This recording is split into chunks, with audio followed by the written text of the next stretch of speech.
Is a hybrid animal evolution's next upgrade, or a gorgeous genetic dead end? In April 2006, a group was searching for polar bears in the Canadian Arctic. What their guide tracked down, nobody had ever seen in the wild. A Pizzly, half polar bear, half grizzly. And before you say, great, another zoo freak Liger video, this hybrid came out of the wild because the ice is melting and species that have never met are suddenly making babies. So, we tracked down the 20 most significant hybrids on the planet, the ones that thrive, like killer bees, the ones that fall apart, like the leopon, and the real reason each one of them exists. These are the animal hybrids.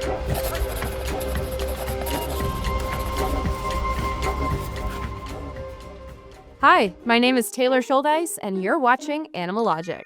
I hope y'all are hungry, because we've got a big episode today with some juicy, science-y animal combos for you to enjoy. I've personally been fascinated by hybrid animals since being exposed to them through the 2002 film Spy Kids 2: Island of Lost Dreams. Unfortunately, I'm not Steve Buscemi in a lab coat. So we don't have slizzards and sporks and turtle roos. We have something even better. Reality and nuance. Yes! Also, Narlugas. When two members of different species mix and mingle and make some adorable babies, their offspring aren't members of either species, but a hybrid. This is what a Pizzly bear is. Not quite a polar bear, not quite a grizzly, but something in the middle. Sometimes, animals only hybridize in captivity because they would never cross paths in the wild, like tigers and lions who make tigons at sad zoos. But some other times, environmental and human pressures force two related species to cross paths and possibly mate. This is exactly what happened to two long-lost bear relatives in northwestern Canada. A Pizzly bear is a rare hybrid animal, born from a polar bear mother and grizzly bear father, also called a Grolar if the parent sexes are swapped. For more than a century, we knew that these two colossal predators could make beautiful little babies in zoos. After all, polar bears share a not-so-distant ancestor with grizzlies. But finding one in the wild was unheard of until 2006. Their coats are a beautiful millennial beige. A little white, a little brown. They're smaller than a polar bear and bigger than a grizzly, weighing around 400 kilograms. From their Arctic parents, they've inherited a soft undercoat and furry underpaws for improved traction on ice. And from their grizzly side, long, curved claws. Neat, right? No, wrong. This unique combination of specialized traits has created a more generalized bear that kind of makes them worse at living in the environments that their parents are perfectly adapted to. Now, this isn't always the case with hybrids. In fact, there is a phenomenon when a hybrid wins the genetic lottery and fares better than their parents, called hybrid vigor, which we'll talk more about later. For now, think of it as the just right Goldilocks porridge. Unfortunately, the just right porridge is not being served to our Pizzly growlers. Pizzlies don't have optimal skull and tooth shapes or the efficient metabolism for catching and eating soft, fatty seals. Their claws are long and curved, shoulders are humped, but not as much as a grizzly, and makes them less efficient at digging and foraging. Their skulls are elongated, weakening their bite force, and while they are breathtaking, their blended colors don't exactly blend in to their environment. But hey, hybrid animals like the Pizzly bear are not just a pretty face. Their circumstances and genetic makeup teach us a lot about the hybrid phenomenon. And they aren't alone. We've got a whole world of blended families to share with you. Get ready to hear not only about some really cool hybrids, but also how they're affected by our world's changing ecology, their effect on existing species, all while breaking down how hybrids manage to work on a genetic level. It's estimated that about 1% of animal species crossbreed with another species, though it's hard to put an accurate number to hybridization because most of the time, it happens between very similar species, so we just can't tell.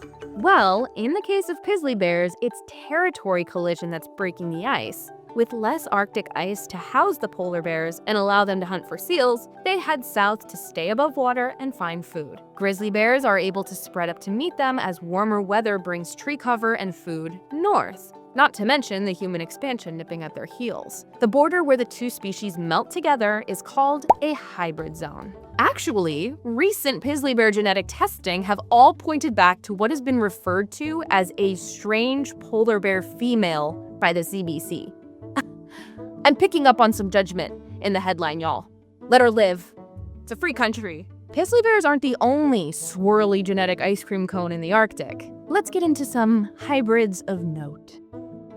Narlugas are the result of beluga whales and narwhals huddling for warmth. Wink, wink. They were only discovered when a researcher found a weird-looking skull in Greenland and sent it for genetic testing. A lack of mates and habitat degradation caused by humans make it so that two different species may need to make the best of their situation. The dwindling population of red wolves in the southeastern United States are mating with coyotes that are becoming more abundant in their habitat due to deforestation, and the lower of number of predators like the red wolves themselves. The resulting hybrids are called Coywolves. From their wolf side, the Coywolves carry impressive hunting skills and size, and the coyote side gave them their famous adaptability. Coywolves are frequently spotted in human-heavy areas because of this tolerance. Shout out to Ronald. In 1957, in the South American concrete jungle of Sao Paulo, Western honeybees were intentionally bred with African honeybees. The plan? To beef up the bees. The Brazilian scientists' disgusting lust for higher honey production resulted in an insect too powerful to be contained, the Africanized killer honeybee. It took them less than 30 years to spread across the Western Hemisphere, and now they're invasive from Patagonia to the southern United States. Hybrids are not restricted to land and air. We have confirmed cases of hybrid marine mammals as well. The Clymene dolphin is a mix between the striped and spinner dolphins. Spinner dolphins are famous for doing the most, jumping up to 10 feet in the air and spinning up to 7 times. Striped dolphins are one of the more abundant cetacean species on Earth and boast a particularly beautiful patterning. Striped and spinner dolphins are both small species that can be found in the warm waters of every ocean on Earth. They give Lisa Frank. They give Zara Larson. They are a match made in girly pop heaven. But if you don't want to travel this far or dive this deep to see the ocean, Mel Science, the sponsor of today's episode, can bring the ocean to you. Mel Science sends you experiments like this chemical sea kit that lets you build your own mini ocean. Check out this chemical seaweed. It's kind of gross. I love it. And all you gotta do is put these metal salts into this solution and you get these amazing branching formations. So cool! And if you want to see animals, you can combine this salt solution and ionic compounds to make floating jellies. These are so cool. They look just like lion mane. But if what you want is just good old classic mind-blowing chemical experiments, check out this liquid glass experiment. It looks like a regular liquid at first, and then it's solidified. That's almost as cool as aged stone wave. You can see the reactions happen one by one. Super cool.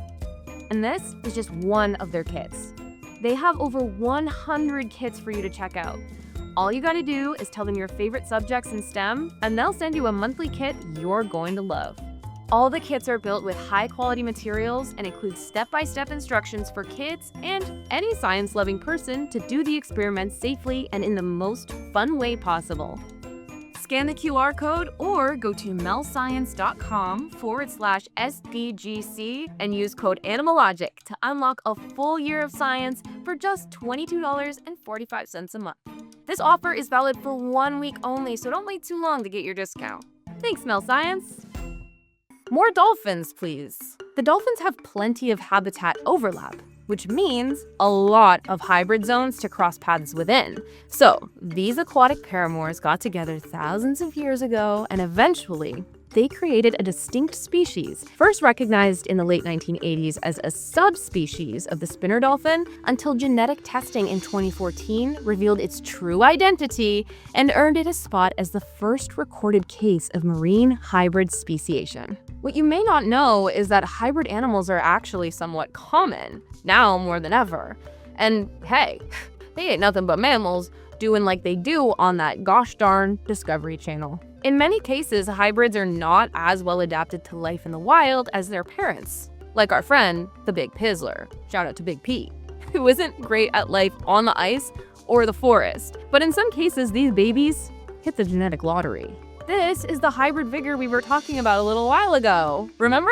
It's the mask that covers up the genetic issues involved in hybridization. The first generation will embody the best of both worlds and develop into larger, stronger, and hotter versions of either parent. Hybrid babies of green sunfish and pumpkin seed fish, for example, are born bigger and more energetic, allowing them to dominate their underwater hierarchies. Green sunfish and pumpkin seed fish are almost the same thing, belonging to the same sunfish family. So, of course, they share a lot of similarities. Their spawning grounds, cycles, and behaviors all coexist, both living in freshwater lakes and ponds of North America. It's important to note that both of these species are considered invasive in some regions, which likely has an impact on how frequently they coexist. Small males of these species, which scientists called cuckold males, will sneak into the chad's, that's what I'm calling it, nest to fertilize the eggs that a female of either species has laid. But it's not all sunfish and roses.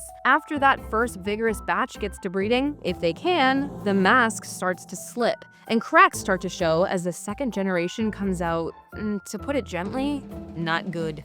Tragically, they're not as hot as their parents. The second generation falls victim to a genetic tangling issue called hybrid breakdown. They are always weaker and suffer from reduced survival rates. The hybrids are literally breaking down. Big DNA crash outs, no carp. Other examples of new hybrid speciation are a finch species in the Galápagos, resulting from a foreign large cactus finch male who went out for cigarettes to the island of Daphne Major in the 1980s and mated with the local medium ground finches.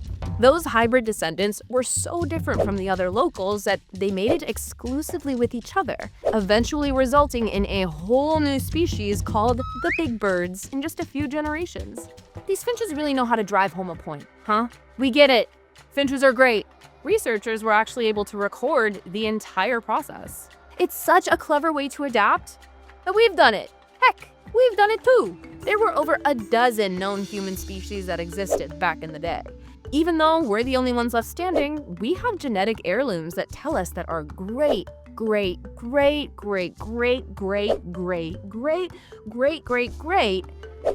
etc. grandparents were as open-minded as the strange polar bears responsible for the Pizzlies running around today. And just like those mama bears, we have a type: Neanderthals and Denisovans. Those of us with Neanderthal in our blood adopted their cold tolerance, immune response, pigmentation, and metabolism. The highest percentages of Neanderthal DNA carriers are Asian and European peoples. People who have Denisovan DNA also benefited from improved immune responses and became better adapted to highland terrains, particularly good with altitude tolerance. Highest percentages are found in the Himalayas, South Asia, and Melanesian populations. So, we carry other human species genes, but where have all the other people gone? While we don't know exactly how the Neanderthals and Denisovans went extinct, our own introgression may give us a hint. If one of two genetically compatible species has a higher population, there is the risk of extinction through genetic swamping, when interbreeding results in a slow erasure of the minority group. Uh-oh! Someone let the dogs out! Canids, actually. Canids. Right? Yeah. Remember those endangered red wolves that hybridized with coyotes? Well, red wolves mate for life. So when red wolf bachelors and bachelorettes meet their coyote counterparts, they can't exactly make any more genetically pure red wolves. So what do we do about this? Coywolves affect the genetic integrity of the remaining red wolf populations, but we just can't eliminate any coyote that comes around. Aside from being needlessly cruel, it's ineffective. One coyote is taken out and different coyotes looking for territory will just fill the vacuum. So, to prevent genetic swamping, coyotes are being captured, sterilized, and released as placeholders. Red wolves are lover dogs, so they stay paired with their coyote partners regardless of their fertility. While that strategy prevents them from making coy wolves, it doesn't help boost the red wolves' numbers. So, conservationists have taken to releasing bonded pairs of red wolves from captivity into the environment to start boosting their numbers. Whew, those are some high-maintenance pups. In Scotland, the Scottish Wildcats have already experienced genetic swamping. Domestic cats and Scottish Wildcats have been hybridizing for centuries, but the process accelerated so quickly in the 1950s that the Wildcats are considered functionally extinct. Kitty, get out of my swamp. Similarly, in the Pacific Northwest, the endangered northern spotted owl's biggest threat is the barred owl, who outcompetes it for food and shelter. Sometimes they hybridize, creating sparred owls, another example of genetic swamping and an endangered species. Sparred owls are an unfortunate animal hybrid, but the most outlandish animal combinations are the handiwork of humans doing the equivalent of mashing two puzzle pieces together that don't quite fit. Whether for novelty or utility, these animals are cool, but maybe just to us. Beefalo are a hybrid of cattle and bison, bred by humans for food, because their meat yields are so much higher than either parent. They are fertile, so cows and bison are close enough on the evolutionary tree to successfully make a baby that makes more babies, but match a cattle with a yak to make a joe, and we've strayed too far down the branch. This combo creates a larger animal that's great for meat production like the beefalo, but the resulting male hybrids are no longer fertile. Producing viable sperm is one of the toughest biological tasks for hybrids. To do it, their chromosomes have to align. But in many cases, they're so different that they no longer recognize each other. So, no sperm, no babies, no next generation. This is a phenomenon called Haldane's rule. Males are typically the most sterile of the sexes because male mammals are the carriers of two different reproductive chromosomes, one X and one Y. So with no backup X chromosome, there's no genetic glitch safety net. Do you think, be honest with me, that the Canadian icon, the IKEA monkey, was a hybrid? Think about it. Japanese macaque, shearling coat. His name is Darwin, by the way. And he has been de-shearlinged since his rescue, so I guess that doesn't really work. But we have plenty of other exotic hybrid pets.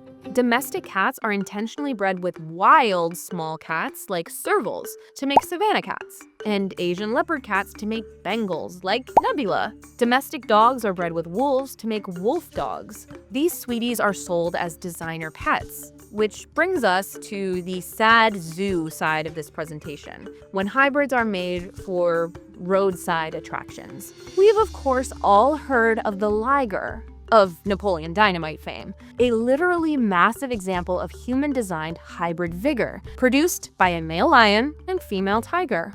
But this isn't the only hybrid big cat. Let's take a look at the leopon.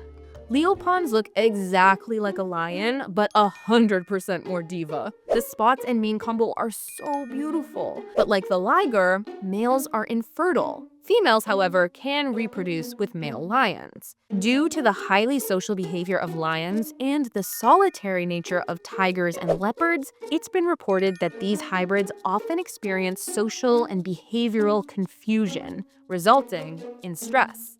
Shout out to all my neurodivergents. I know you're watching. Sounds like leopons could really benefit from a motivational poster. Hang in there, kitties.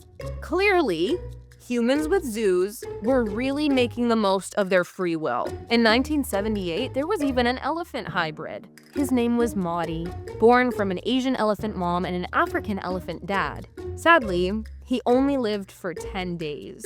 Ugh, okay, hard pivot from the sad baby elephant. We can't discuss hybrids without mentioning the mule. These are our day ones. Humanity's strong, dependable, and only half-literal workhorse. The knowledge of when these half-horse, half-donkey hybrids were first bred is lost to antiquity. They're another perfect example of hybrid vigor, and that vigor is what carried a lot of humanity's weight as we developed our land and civilizations. Thank you, mules. Now, on the bright side, we are using hybridization now for conservation efforts. Endangered animals have double trouble. Their numbers, by definition, are very small, and they also lack genetic diversity. This means that they're more vulnerable to genetic defects, low fertility, diseases, and physical deformity. Oh my. Adding members to the group is a way to restore genetic diversity. But when there are no members of the same subspecies, members of other subspecies can be mixed in to help them restore their genetic pool. The Florida panther is a great example of this genetic rescue. In the 1990s, less than 30 Florida panthers remained. So, in 1995, biologists released 8 females of the same species but different subspecies, Texas pumas, to introduce new genetic material. And it was a huge success. The number of now hybridized Florida panthers increased from 30 to 200 over the next 30 years. Way to hang in there, kitties! The posters work! Who'd have thought? Okay. Some of these wild hybrids are a real juggling act. We've got a lot of human hands in these hybrid pies. So it begs the question, do these wild hybrids even need our help? Maybe they're just nature's way of building animals better suited to a changing world. Or maybe we should be fighting to protect the genetic diversity we've got. Probably a bit of both. Because the line between species isn't as black and white as we thought, genetically or ethically, some hybrids exist purely for our curiosity and/or profit. Others are saving struggling populations. And the natural ones? They're just answering a changing environment, sometimes by quietly erasing the very species they came from. Hybridization is a powerful tool for evolution, but it's a double-edged sword, and human activity has completely unsheathed it. So, do we keep chasing some perfectly pure version of nature like Adele sweeping the Grammys? Or do we accept the messy, tangled, very human world we've actually got? So, what's your favorite hybrid? What should we cover next? Drop it in the comments and subscribe for new videos every week. And I'll see you next time. Bye!